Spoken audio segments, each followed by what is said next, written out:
This webinar is about how to handle the aftermath after a big explosion. So one of the biggest parental concerns is always about behavior and misbehavior. This webinar is going to give you a concrete structure to follow to be able to move in that time of period that happens after the explosion has occurred. So knowing what those next steps are going to be will help you create some kind of a strategy where you will have less of these big explosions because you're handling it in a different way.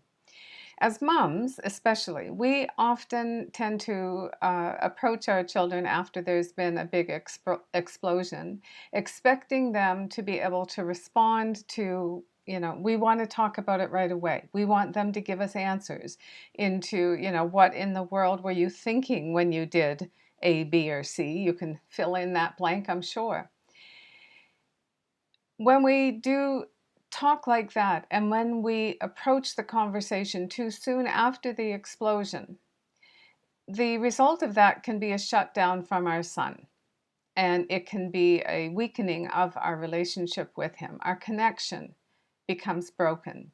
And then problematic behavior can soon become very repetitive. And that's really hard on everyone. So this webinar is about, the tried and tested patterns to help guide your son and yourself so that the relationship stays solid and whole.